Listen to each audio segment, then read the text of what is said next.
Hello friends, welcome to stock dictionary. तो basic of stock market का ये हमारा पहला वीडियो है। आज के वीडियो में हम जानेंगे स्टॉक मार्केट क्या होता है, participants of stock market, regulator of stock market, share क्या होता है, क्यों कंपनी शेयर्स इशू करती है और लोग क्यों शेयर्स को परचेज करते हैं। तो पहले मार्केट का मतलब समझते हैं।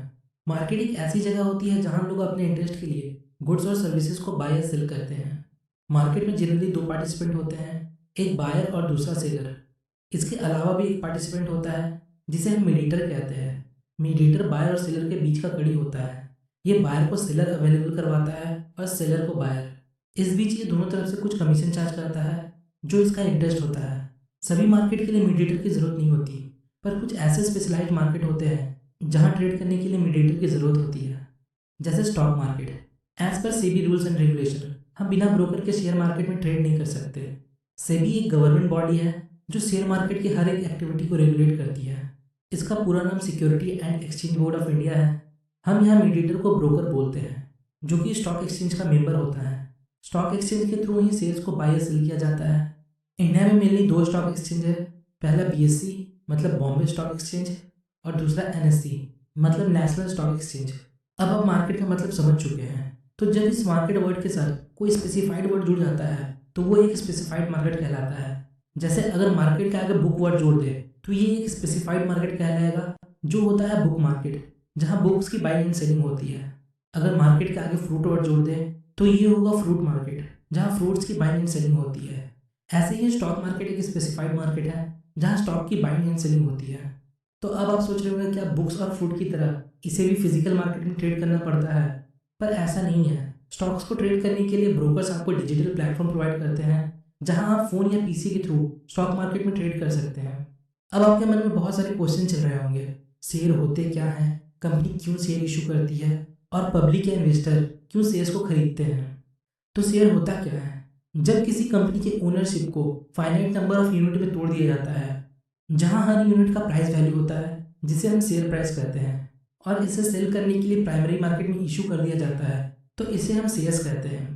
अगर कोई व्यक्ति इस शेयर्स को खरीदता है तो इसका मतलब वो उस कंपनी की ओनरशिप को खरीद रहा है। अगर कंपनी को फ्यूचर में कोई प्रॉफिट या लॉस होता है तो वो व्यक्ति उस प्रोपोर्शन में प्रॉफिट या लॉस का हिस्सेदार होगा जिस प्रोपोर्शन में उसने कंपनी के शेयर्स खरीदे थे। अब समझते हैं कंपनी क्यों शेयर्स इशू करता है।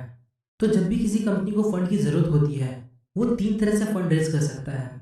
पहला प्राइवेट फंड। प्राइवेट फंड का मतलब कंपनी के खुद के पैसे जो उसने पास्ट के प्रॉफिट से रिजर्व करके रखा है। दूसरा डेब्ट। डेब्ट का मतलब कर्ज या लोन। कंपनी किसी बैंक या फाइनेंशियल इंस्टीट्यूट से लोन ले सकती है। तीसरा इक्विटी। इक्विटी मतलब आईपीओ के थ्रू शेयर्स इशू करके। आईपीओ का फुल फॉर्म होता है इनिशियल पब्लिक ऑफर। जब फ्रेश शेयर्स को इशू करते हैं तो उसे आईपीओ के थ्रू ही इशू किया जाता है। अब सवाल आता है कंपनी फंड रेज क्यों करता है।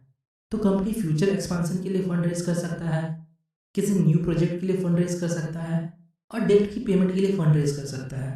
आप सोच रहे होंगे जब कंपनी लोन लेके फंड रेज कर सकती है तो शेयर्स इशू करके वो ओनरशिप क्यों डिस्ट्रीब्यूट करती है। तो इक्विटी रेज करने से कंपनी को बहुत से बेनिफिट होते हैं। जैसे अगर कंपनी लोन लेती है तो उसे बैंक को फिक्स इंटरेस्ट देना पड़ता है, चाहे कंपनी प्रॉफिट में हो या लॉस में। और वहीं इक्विटी के थ्रू फंड रेज करने पर कंपनी को कोई इंटरेस्ट नहीं देना पड़ता। अगर कंपनी प्रॉफिट करती है तो अपने शेयर होल्डर्स को प्रॉफिट का हिस्सा देती है। दूसरा advantage, to maintain healthy balance sheet. Loan लेने पर बैलेंस शीट में डेब्ट दिखाई देता है जिससे कंपनी की इमेज थोड़ी सही नहीं दिखती और इन्वेस्टर उस कंपनी में इन्वेस्ट कम करते हैं। तीसरा, अगर कोई कंपनी डेब्ट की पेमेंट के लिए फंड रेज करना चाहती है तो लोन नहीं ले सकती, क्योंकि ये तो बेवकूफ़ी होगी कर्ज को चुकाने के लिए एक और कर्ज ले लेना। इसलिए कंपनी शेयर्स इशू करती है। और एंड में सवाल आता है पब्लिक क्यों शेयर्स परचेज करती है जब इसमें लॉस के चांसेस है। तो ऐसा है, शेयर मार्केट में जितने भी लोग इन्वॉल्व है सब पैसे के लिए और प्रॉफिट के लिए इन्वॉल्व है। एक इंडिविजुअल किसी कंपनी के शेयर्स में तभी इन्वेस्ट करता है जब उसे उस कंपनी के फंडामेंटल और पास्ट के डेटा को देखकर उसके फ्यूचर में ग्रोथ की पॉसिबिलिटी दिखती है।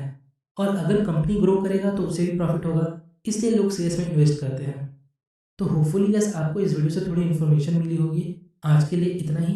अगर आपको हमारी वीडियो पसंद आई तो हमारे चैनल को लाइक एंड सब्सक्राइब जरूर करें। मिलते हैं नेक्स्ट वीडियो में, तब तक के लिए best of luck for stock.